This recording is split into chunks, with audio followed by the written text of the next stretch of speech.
Hey everyone, my name is Salim Malhotra, an intellectual property attorney at Drishti Law. At Drishti Law, I help startups, creatives, and small businesses protect what makes them unique. Today, I want to talk a little bit about a vital part of a trademark application, an applicant's description of their goods and services. A brand owner's description of goods and services is one of the ways they distinguish and protect themselves from competitors.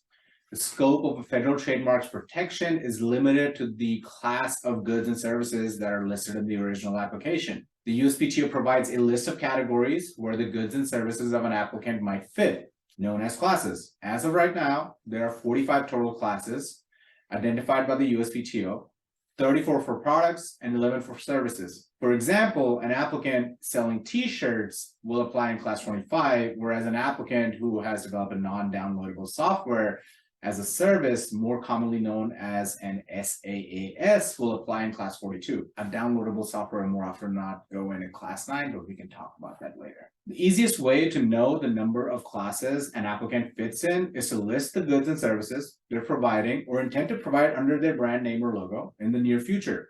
The USPTO offers an ID manual where applicants can identify classes relevant to their application by typing the goods and or service they will offer.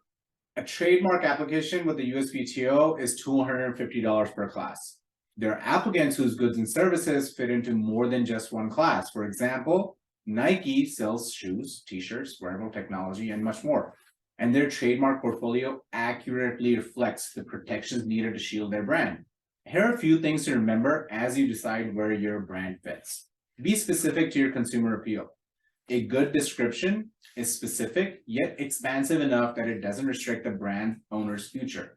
An innovator that has developed a software to help people make better eating choices, it won't be good enough just to say a software that helps make people healthy eating choices. For example, in this scenario, it would be better to state a downloadable or non-downloadable software, whichever one you are, in the nature of a mobile application for advising users on appropriate and or alternative food choices available based on their health and or medical needs.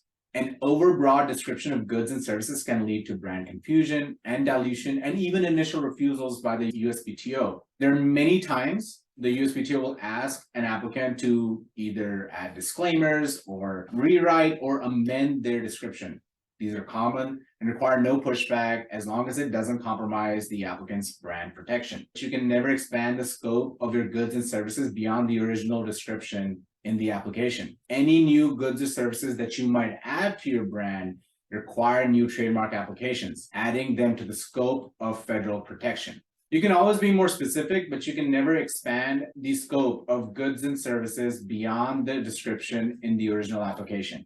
Any new goods and services that will be offered under your brand need to be added in a new trademark application, adding them to the scope of federal protection. An easy way to identify what classes your brand fits in is to look up a competitor on the USPTO register and read their description of goods and services. If you're a wellness clinic focusing on fat loss, look up other wellness clinics on the USPTO that are offering fat loss and see how your competitors stand out. There are scenarios where a brand name or logo will be eerily similar to yours and will be allowed to have a trademark registration because their goods and or services are not related enough to yours. But if it was a good or service that you intended on offering in the near future, this will seem like a missed opportunity, as your right to expand might be a more complicated path. An accurate description helps you distinguish your brand from competitors and develop a consumer identity. Even more, if implemented correctly, a coherent brand launch strategy can help avoid future faux pas that restrict your brand's expansion rights. It is understandable to apply in fewer classes due to the added per class filing fee. Most startups and creatives believe they will have an opportunity to expand in the future. More often than not, a sparse or inadequate trademark strategy usually leads to a competitor capitalizing due to a lack of action on the part of the applicant.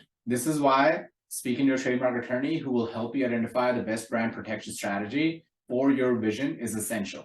As always, please click the booking link or give me a call if you think I can be of assistance. This is Salim Malhotra. Thank you for watching.